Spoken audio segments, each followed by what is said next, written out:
الحمد للہ رب العالمین والعاقبۃ للمتقین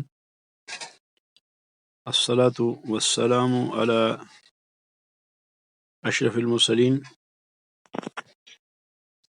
نبینا محمد وعلی آلہ الطیبین الطاہرین، اما بعد۔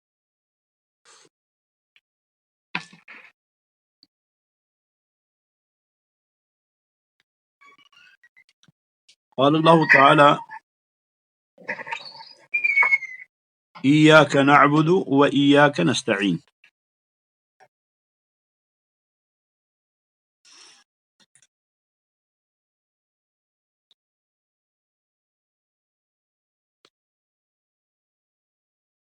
ایاک نعبد و ایاک نستعین،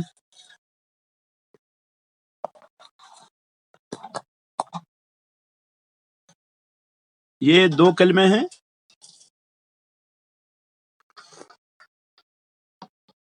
اور ان دو کلموں کے اندر دو عظیم ترین موضوع کو بیان کیا گیا ہے۔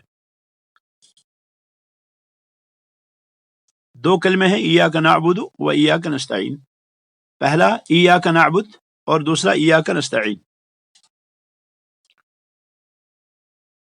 پہلا جو کلمہ ہے، پہلا کلمہ اللہ کے لیے اور دوسرا کلمہ جو ہے یہ بندے کے لیے۔ ایاک نعبد اللہ کے لیے اور و ایاک نستعین یہ بندے کے لیے۔ ہے کیا ان دونوں میں؟ پہلا جو کلمہ ہے، پہلے کلمے کے اندر عبادت کا اظہار ہے، عبادت کا بیان ہے جو صرف اللہ کے شائع نشان ہے، اور دوسرے کلمے کے اندر استعانت کی طلب ہے یا استعانت کا اقرار ہے۔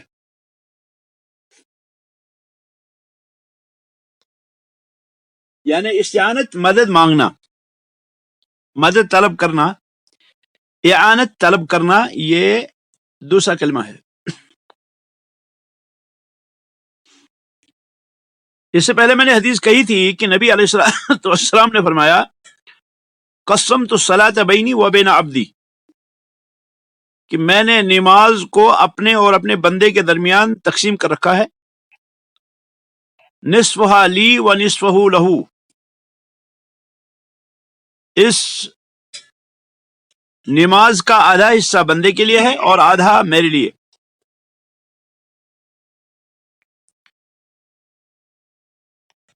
تو یہ اللہ اور بندے کے درمیان یہ آیت مبارکہ، یہ سورت مبارکہ منقسم ہے۔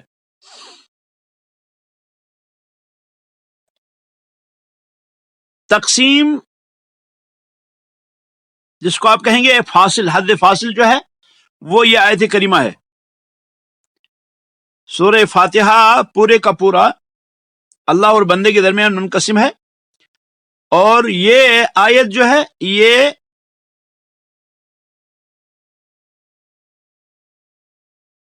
آیت جو ہے یہ حد فاصل ہے۔ اس آیت مبارکہ کا پہلا حصہ ایاک نعبد، اور اس سے پہلے کی آیات الحمدللہ رب العالمین، الرحمن الرحیم، مالک یوم الدین، یہ سارا کا سارا اللہ کا، اور ایاک نستعین یہاں سے لے کر اہدنا الصراط المستقیم صراط الذین انعمت علیہم غیر المغضوب علیہم ولا الضالین، یہ بندے کے لیے۔ گویا کہ حد فاصل یہ آیت کریمہ ہے۔ اسی لیے بعض سلف کہتے ہیں نصفها ثناء و نصفها مسئلہ، نصفها ثناء، سورۃ فاتحہ کا آدھا حصہ جو ہے یہ ثنا ہے، یہ تعریف ہے اللہ وحدہ لا شریک کی، ونصفها مسئلہ، اور آدھا جو ہے یہ سوال ہے، یہ بندے کا سوال ہے۔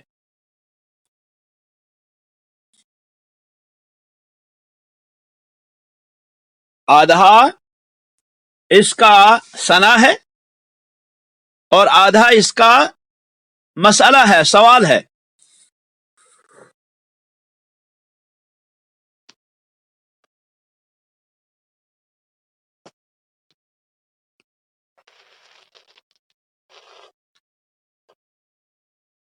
چاہے عبادت ہو یا استعانت ہو، عبادت ہو یا استعانت،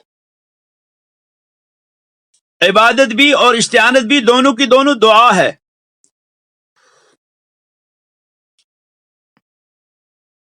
بندہ جو عبادت کرتا ہے یہ عبادت بھی دعا ہے، اور بندہ جو استعانت چاہتا ہے یہ بھی دعا ہے.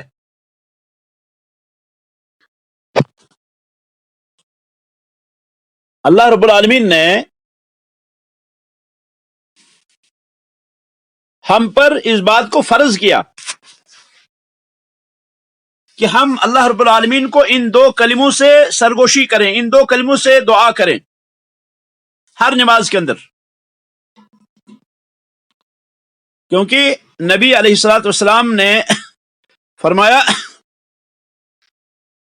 لا صلاۃ لمن لم یقرأ بفاتحۃ الکتاب،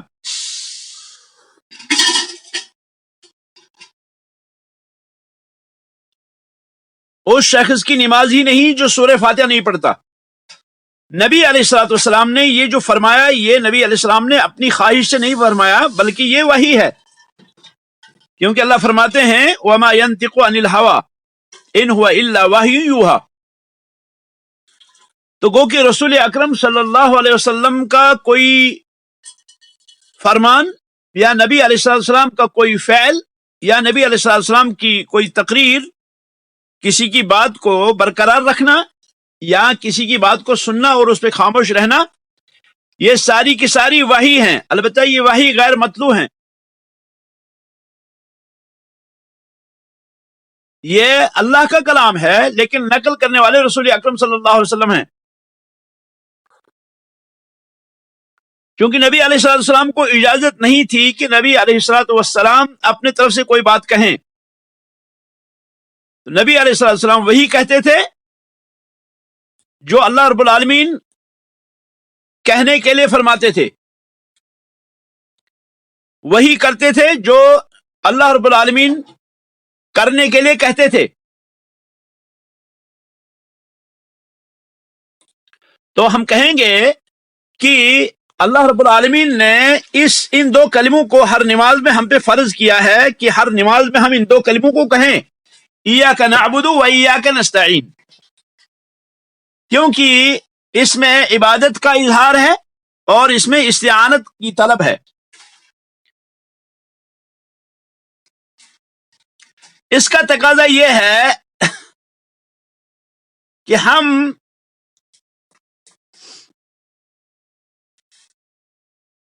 اللہ کی عبادت کریں اور اللہ سے استعانت کریں. یہ تقاضا ہے ایاک نعبد و ایاک نستعین کا کہ ہم اللہ کی عبادت کریں اور ہم اللہ رب العالمین سے استعانت چاہیں.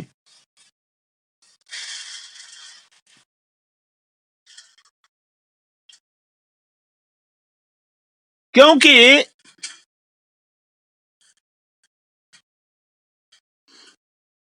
دعا، سوال، اعتراف اور اقرار کرنا، دعا کرنا، سوال کرنا، اعتراف کرنا، اقرار کرنا،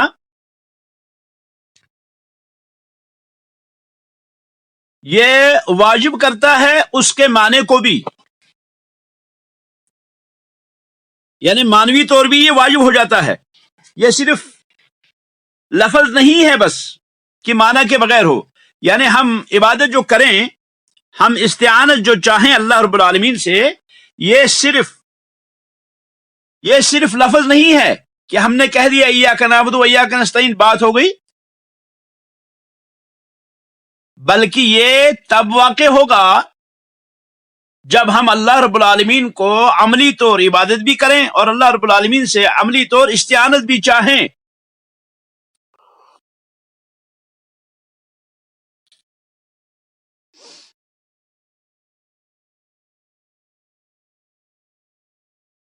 تو گو کہ ہم کہیں گے کہ اس کے معنی کا واجب ہونا، عبادت کے معنی کا واجب ہونا اور استعانت کے معنی کا واجب ہونا جو ہے یہ کیا ہے، یہ بدرجہ اولا اس بات کا حقدار ہے کہ یہ واقع ہو، صرف لفظ نہیں۔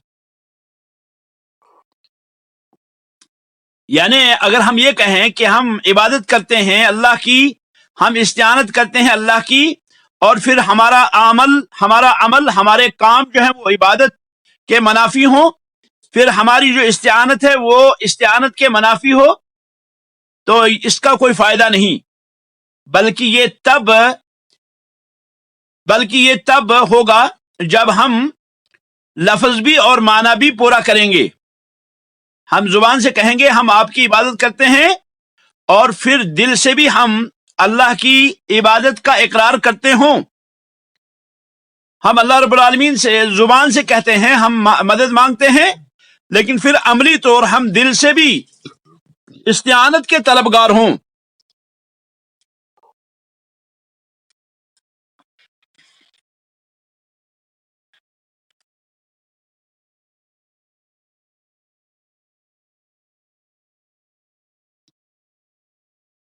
اللہ رب العالمین نے اپنے بندے پر دعا کرنا اور مناجات کرنا، سرگوشی کرنا اللہ سے واجب قرار دیا ہے۔ اللہ رب العالمین نے اپنے بندے پر دعا کرنا اور سرگوشی کرنا اللہ کے ساتھ اس کو واجب کر دیا گیا ہے۔ اسی طرح سے اللہ رب العالمین نے اپنے بندے کے ساتھ بات کرنا اور اپنے بندے کو مخاطب کرنا، اس کو بھی اللہ رب العالمین نے واجب کیا ہے، تاکہ صورتاً اور معنن، صورت بظاہر بھی اور معنوی طور بھی یہ کامل طریقے سے واقع ہو، عبادت اور استعانت، دل سے بھی اور تمام بدن سے بھی۔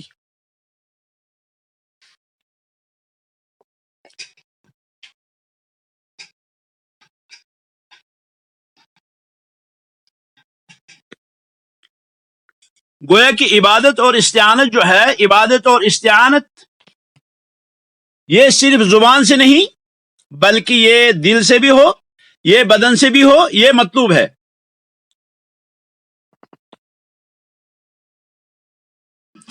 سوال یہ ہے کہ اللہ رب العالمین نے نماز کے اندر ہم پر اس ایاک نعبد و ایاک نستعین کو فرض کیا ہے،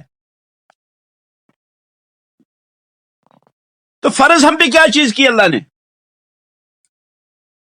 اللہ رب العالمین نے جو چیز ہم پہ فرض کیا وہ ہم پہ یہ کیا کہ ہم اقرار بھی کریں، ہم اعتراف بھی کریں، اور ہم دعا بھی کریں اور سوال بھی کریں اللہ سے۔ عبادت کا بھی اقرار، استعانت کا بھی اقرار،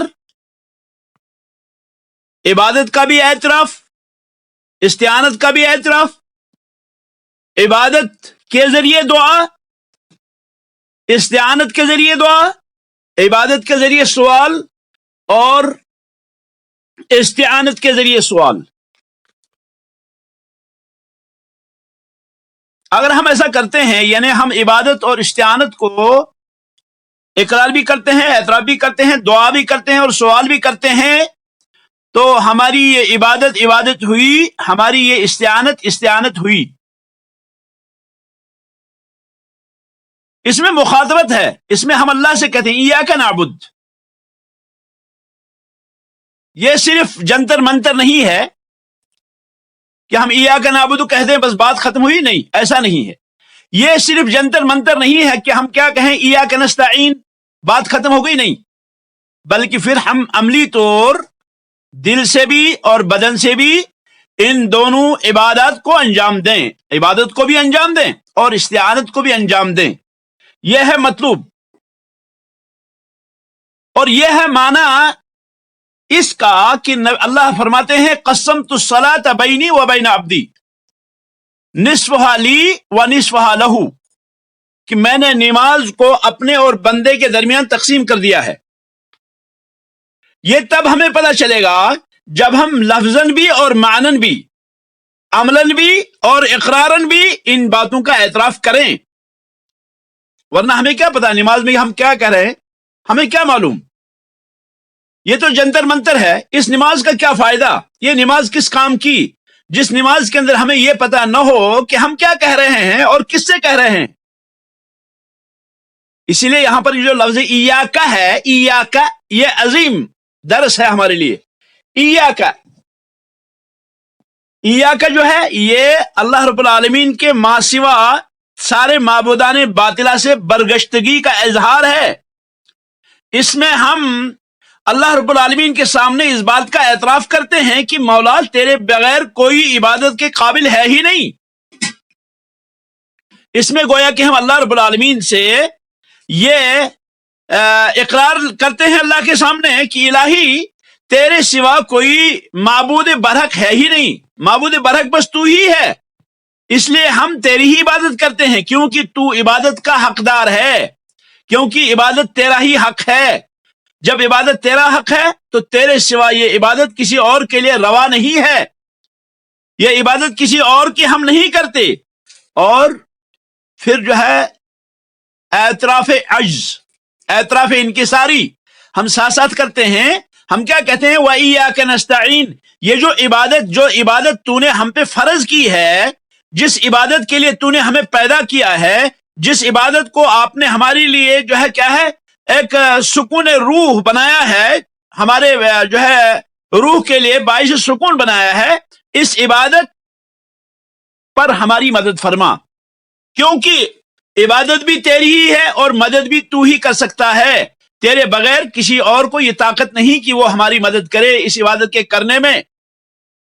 تو گویا کہ عظیم ترین جملہ ہے، جو جملہ اللہ رب العالمین ہمیں یہاں پہ فرما رہے ہیں، اور جو اللہ رب العالمین نے ہم پہ فرض کیا ہے کہ ایاک نعبد و ایاک نستعین۔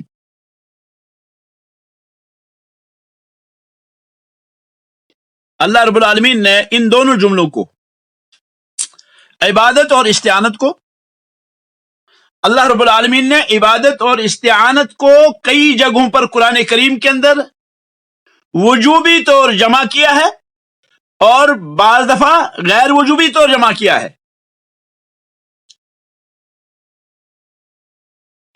میں نے کہا تھا کہ سورہ ہود کے آخر میں اللہ رب العالمین نے فرمایا فَاعْبُدْهُ وَتَوَكَّلْ عَلَيْهِ۔ سورۃ ہود کے آخر میں اللہ تعالیٰ نے فرمایا فَاعْبُدْهُ وَتَوَكَّلْ عَلَيْهِ، آیت نمبر 123۔ اس میں اللہ رب العالمین نے ان دونوں چیزوں کو جمع کیا، اس میں اللہ رب العالمین نے عبادت اور توکل کو جمع کیا۔ اسی طرح سے اللہ رب العالمین نے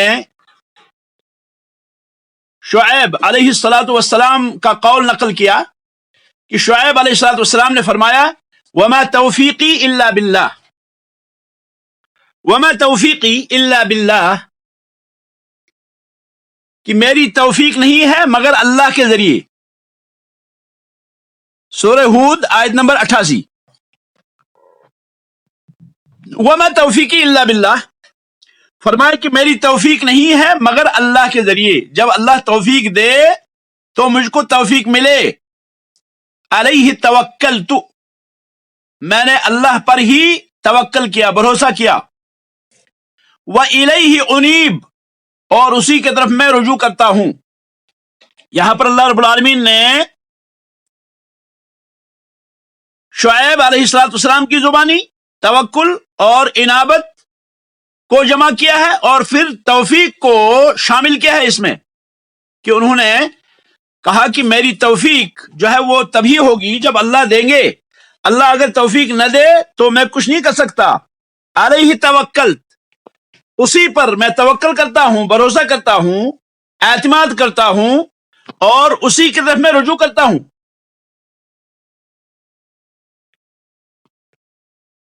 اسی طرح سے اللہ سبحانہ و تعالی نے ابراہیم علیہ السلام کا قول نقل فرمایا، ابراہیم علیہ السلام کا، اور ابراہیم علیہ السلام کے ساتھ جو لوگ تھے، جو مومن تھے، ان کا قول اللہ رب العالمین نے نقل کر کے فرمایا کہ انہوں نے کیا کہا ربنا علیک توکلنا، ربنا علیک توکلنا وإلیک انبنا وإلیک المصیر۔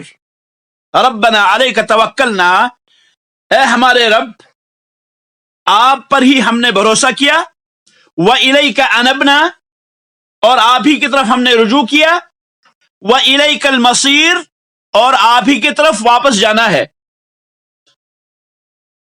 یہاں بھی توکل اور انابت اور مصیر کو جمع کیا اللہ رب العالمین نے ان کی زبانی، یعنی ابراہیم علیہ الصلوۃ والسلام اور ابراہیم علیہ الصلوۃ والسلام کے ساتھ جو اہل ایمان تھے، ان اہل ایمان نے کہا اے ہمارے رب علیک توکلنا، آپ ہی پر ہم نے توکل کیا، آپ ہی پر ہم نے بھروسہ کیا، وإلیک انبنا، اور آپ ہی کی طرف ہم نے رجوع کیا، وإلیک المصیر، اور آپ ہی کی طرف پلٹ کے ہمیں آنا ہے۔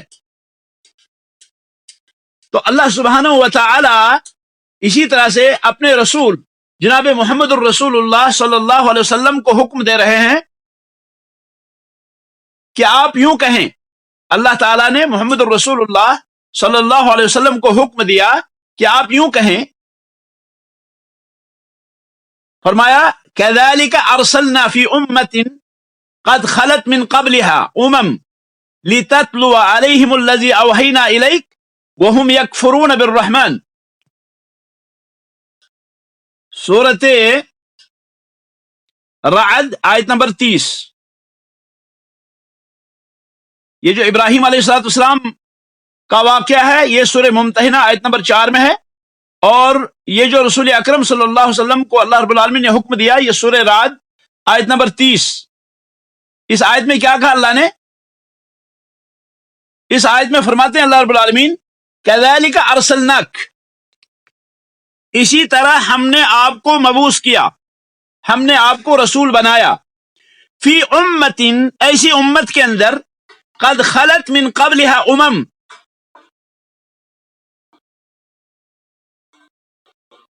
بہت سی امتیں اس سے پہلے گزر چکی ہیں۔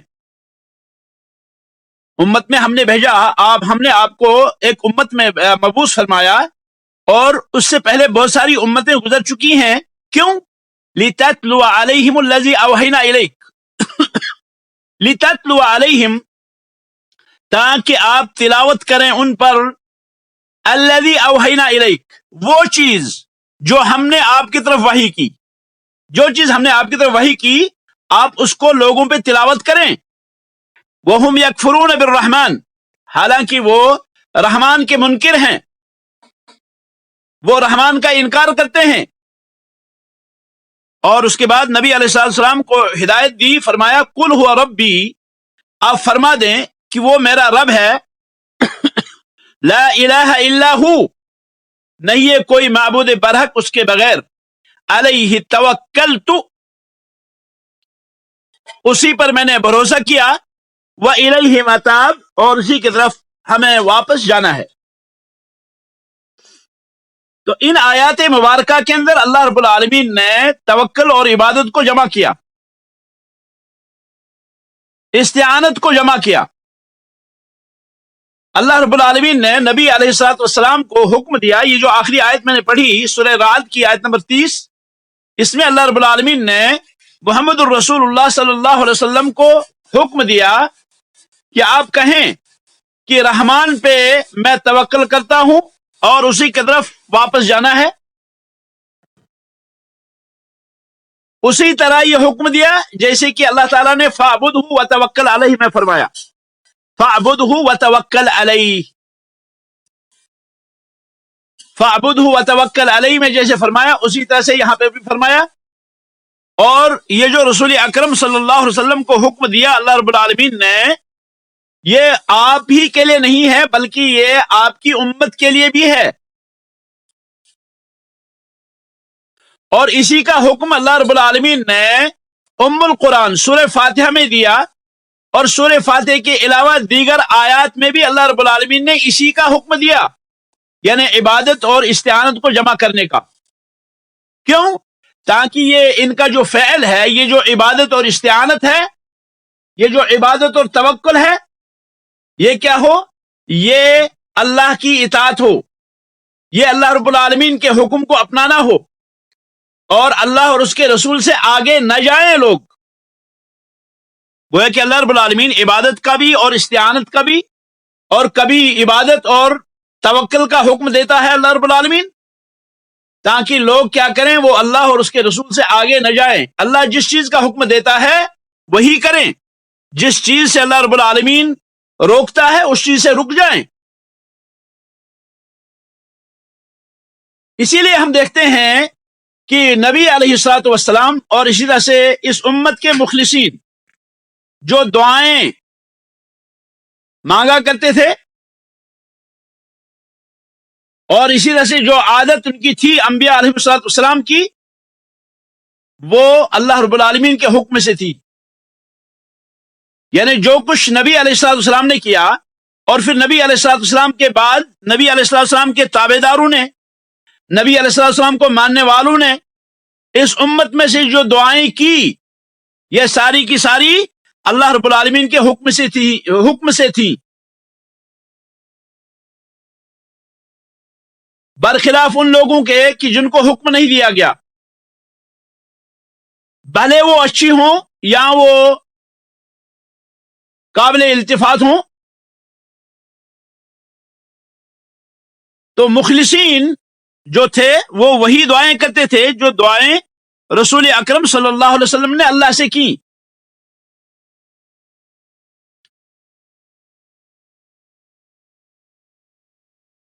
یہ جو چیز ہے کہ رسول اکرم صلی اللہ علیہ وسلم نے جو اکثر دعائیں کی ہیں وہ اللہ کے حکم سے کی ہیں، اللہ رب العالمین کے حکم سے کی ہیں، اور پھر رسول اکرم صلی اللہ علیہ وسلم کی تابع داری میں آپ کے بعد آنے والوں نے، آپ کی امت کے اچھے لوگوں نے جو دعائیں کی وہی دعائیں کی.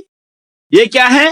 یہ ان اسباب میں سے ایک سبب ہے جو رسول اکرم صلی اللہ علیہ وسلم کی فضیلت کو اور اس امت کی فضیلت کو اجاگر کرتی ہیں دوسری امتوں کے بنسبت.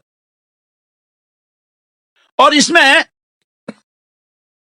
ان لوگوں کی فضیلت کا اندازہ ہوتا ہے کہ جو لوگ رسول اکرم صلی اللہ علیہ وسلم کی پیروی میں، رسول اکرم صلی اللہ علیہ وسلم کی اتباع میں وہ ساری دعائیں کرتے ہیں، وہ سارے ادعیہ معصورہ اذکار انجام دیتے ہیں جو رسول اکرم صلی اللہ علیہ وسلم سے منقول ہیں، اور اس طرح نہیں کرتے جیسے سابقہ امتوں نے کیا.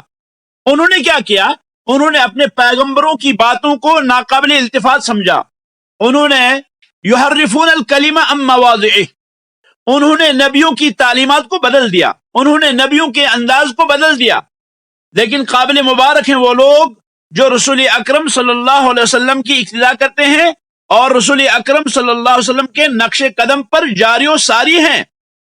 نبی علیہ السلام نے ارشاد فرمایا، نضر اللہ امرأ سمع مقالتی فحفظها ووعاها. اللہ رب العالمین اس شخص کو تر و تازہ رکھے، اللہ رب العالمین اس شخص کو تر و تازہ رکھے، سمع مقالتی، جس نے میری بات کو سنا، فحفظها ووعاها، اور پھر انہوں نے اس کو یاد کیا اور اچھی طرح سے اس کو یاد کیا، فأداها كما سمعها، پھر اسے ادا ایسے کیا جیسے اس نے سنا. کیونکہ کلام نبوت نقل کرنا یہ بڑی فضیلت ہے، نبوت کلام رسالت نقل کرنا یہ بڑی فضیلت ہے. اللہ کی قسم ہے، رب کائنات کی قسم ہے، وہ لوگ خوش نصیب ہیں، وہ لوگ بہت ہی اچھے ہیں، وہ لوگ ان کے نصیب کا کیا کہنا جو اپنا حرز جان بناتے ہیں رسول اکرم صلی اللہ علیہ وسلم کے فرمان کو، رسول اکرم صلی اللہ علیہ وسلم کی احادیث کو اپناتے ہیں، رسول اکرم صلی اللہ علیہ وسلم کی بتائی ہوئی باتوں کو وہ ترجیح دیتے ہیں. کیونکہ وہ ایک طرف تو رسول اکرم صلی اللہ علیہ وسلم کی رسالت کا جو حق ہے اس رسالت کے حق کو ادا کرتے ہیں، کیونکہ وہ نمائندہ بنتے ہیں رسول اکرم صلی اللہ علیہ وسلم کے. رسول اکرم صلی اللہ علیہ وسلم کا نمائندہ بننا کوئی آسان کام نہیں ہے، یہ فضیلت والوں کا کام ہے. نمائندہ بننے کا مطلب یہ ہے کہ رسول اللہ صلی اللہ علیہ وسلم نے کیسے انجام دیے اعمال، رسول اکرم صلی اللہ علیہ وسلم نے زندگی کیسے گزاری، رسول اکرم صلی اللہ علیہ وسلم نے کیسے معاملات انجام دیے، رسول اکرم صلی اللہ علیہ وسلم نے عبادات کس طرح انجام دی، رسول اکرم صلی اللہ علیہ وسلم نے دیگر مسائل قضایا وغیرہ کیسے انجام دیے، یہ نصیب والوں کا کام ہے۔ یہ لوگ نصیب والے کرتے ہیں، وہ ہر بات میں کیا کرتے ہیں، وہ ہر بات میں دیکھتے ہیں میرے نبی کا اس میں کیا طریقہ ہے، میرے نبی کا اس بارے میں کیا کیا رہنمائی ہے، وہ رجوع کرتے ہیں۔ اسی لیے محدثین رحمت اللہ علیہ مجمعین، اللہ کی رحمتیں ہوں ان پر، محدثین رحمت اللہ علیہ اسی لیے ممتاز ہیں کہ وہ کیا ہے، وہ اپنا حرز جان رسول اکرم صلی اللہ علیہ وسلم کی احادیث کو بناتے ہیں۔ انہیں کوئی مسئلہ بیان کرنا ہوتا ہے، وہ سند کے ساتھ رسول اکرم صلی اللہ علیہ وسلم تک جو سند پہنچتی ہے، اس سند کے ذریعے رسول اکرم صلی اللہ علیہ وسلم کے قول یا فعل کو نقل کرتے ہیں۔ اسی لیے محدثین عظیم ترین گروہ ہے، پاک باز گروہ ہے، کہ انہوں نے رسول اکرم صلی اللہ علیہ وسلم کی احادیث کو نقل کیا، انہوں نے رسول اکرم صلی اللہ علیہ وسلم کے کردار کو لوگوں کے سامنے اجاگر کیا، انہوں نے رسول اکرم صلی اللہ علیہ وسلم کے افعال کو، رسول اکرم صلی اللہ علیہ وسلم کی تقاریر کو لوگوں کے سامنے اجاگر کیا۔ امام بخاری رحمت اللہ علیہ آپ دیکھیں، امام مسلم کو دیکھیں آپ رحمت اللہ علیہ، امام ابو داود کو دیکھیں آپ رحمت اللہ علیہ، امام ترمذی، امام نسائی، امام ابن ماجہ اور دیگر محدثین کو رضوان اللہ علیہ مجمعین، آپ ان کو دیکھیں، انہوں نے انتھک کوشش کی اور انہوں نے لوگوں کے سامنے صرف رسول اکرم صلی اللہ علیہ وسلم کی احادیث کو رکھا۔ تو رسول اکرم صلی اللہ علیہ وسلم کا نمائندہ بننا یہ کوئی آسان بات نہیں ہے، رسول اکرم صلی اللہ علیہ وسلم کا نمائندہ بننا کوئی آسان بات نہیں ہے۔ اسی لیے آپ دیکھیں گے کہ اس امت کے مخلصین، اس امت کے مخلصین جو ہے، اس امت کے مخلصین ترجیحی طور رسول اکرم صلی اللہ علیہ وسلم کے افعال کو، اقوال کو اور تقاریر کو ڈھونڈتے ہیں۔ ان کو یہ فکر نہیں ابو بکر صدیق نے کیا کہا، ان کو یہ فکر نہیں عمر فاروق نے کیا کہا، ان کو یہ فکر نہیں عثمان ذی النورین نے کیا کہا، ان کو یہ فکر نہیں کہ علی بن ابی طالب نے کیا کہا، ان کو صحابہ کے بارے میں یہ فکر نہیں کہ صحابہ نے کیا کہا۔ وہ یہ چاہتے ہیں کہ نبی علیہ السلام نے کیا کہا اور کس صحابی نے روایت کیا، کیونکہ ان کا مقصد جو ہے وہ یہ ہے، ان کو صحابہ رضوان اللہ علیہ مجمعین کو وہ لوگ کیا ہیں، امین مانتے ہیں۔ نبی علیہ السلام نے حدیث کے اندر فرمایا، اصحابی امانہ، میرے صحابہ جو ہیں وہ امانہ ہیں، وہ ذمہ دار ہیں، وہ محافظ ہیں میری امت کے۔ جب میرے صحابہ چلے جائیں گے تو میری امت میں وہ چیزیں آئیں گی جس کا ان کے ساتھ وعدہ ہے۔ تو کہنے کا مطلب یہ کہ یہ اس امت کی فضیلت ہے، یہ نبی علیہ السلام کی فضیلت ہے کہ ہم کیا کرتے ہیں کہ اگر نبی علیہ السلام کو کوئی حکم دیا اللہ رب العالمین نے، تو یہ حکم ہمارے لیے بھی ہے۔ تو اسی میں سے کیا ہے، اسی میں سے سورہ فاتحہ پڑھنے کا جو حکم ہے اور اس کے علاوہ دیگر جو احکام ہیں وہ سارے کے سارے کیا ہیں، یہ دراصل ہم کیا کرتے ہیں، یہ دراصل ہم اللہ کی اطاعت کرتے ہیں، اللہ کے حکم کو اپناتے ہیں، اور اسی طرح سے ان لوگوں پہ برتری ظاہر ہوتی ہے جو رسول اکرم صلی اللہ علیہ وسلم کے بتلائے ہوئے دعاؤں، بتلائے ہوئے طریقوں پر جو ہے توجہ نہیں دیتے۔ آپ اگر غور کریں گے تو آپ دیکھیں گے کہ یہ جو عبادت اور استعانت ہے، عبادت اور استعانت، ان دونوں چیزوں کی طرف، ان دونوں اصول کی طرف نبی علیہ السلام اپنی عبادات، اپنے اذکار اور مناجات میں توجہ دیتے تھے۔ عبادات میں، اذکار میں، مناجات میں، دعاؤں میں نبی علیہ السلام کا جو مقصد ہوتا تھا وہ یہی دو چیزیں ہوتی تھی، عبادت اور استعانت۔ مثال کے طور پر قربانی کے بارے میں ہے، قربانی کے بارے میں دعا آتی ہے کہ نبی علیہ السلام نے فرمایا، اللہم ھذا منک ولک۔ سنن ابی داؤد کی حدیث ہے، جابر بن عبداللہ راوی ہیں رضی اللہ عنہ، فرماتے ہیں کہ نبی علیہ السلام نے بقرہ عید کے دن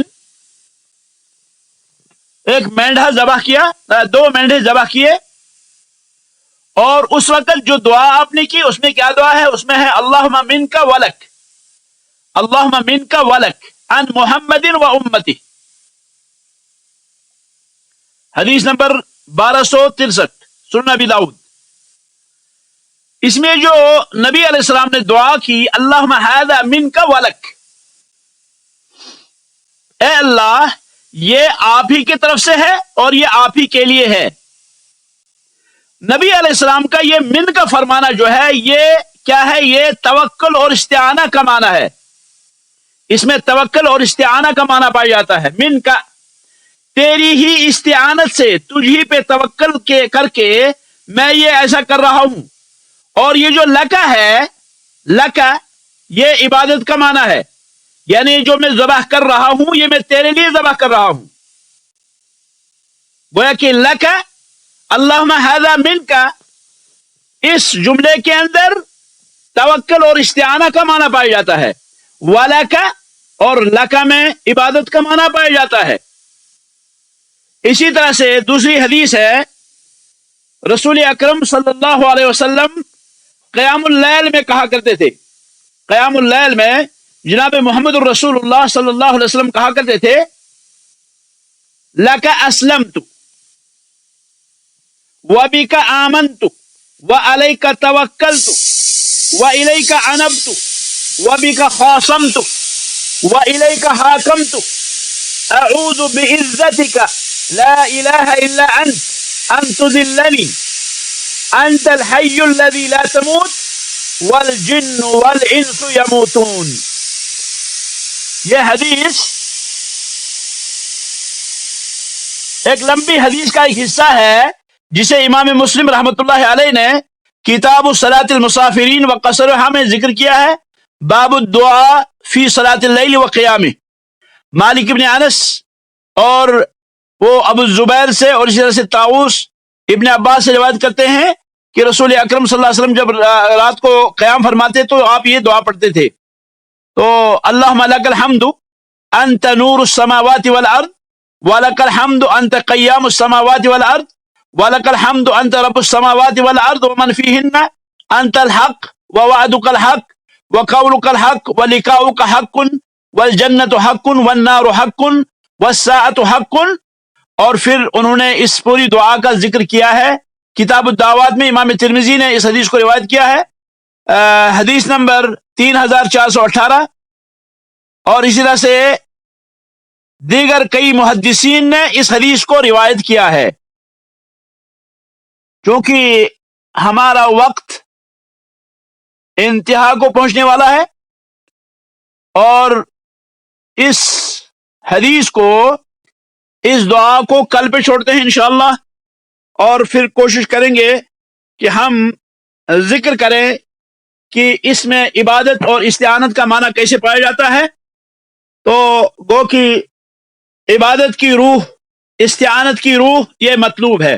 مطلوب ہم سے یہ ہے کہ ہم عبادت بھی اللہ کی کریں اور استعانت بھی اللہ سے کریں. اور جیسے کہ میں نے پہلے عرض کیا یہ دونوں چیزیں دعا ہے، عبادت بھی دعا ہے اور استعانہ بھی دعا ہے. اس میں علماء کہتے ہیں کہ عبادت جو ہے عبادت دعائے عبادہ ہے اور استعانت جو ہے یہ دعائے مسئلہ ہے. اللہ سے فہم کی توفیق ہے. ھذا وصلی اللہ وسلم علی خیر خلق محمد وعلی آلہ واصحابہ اجمعین.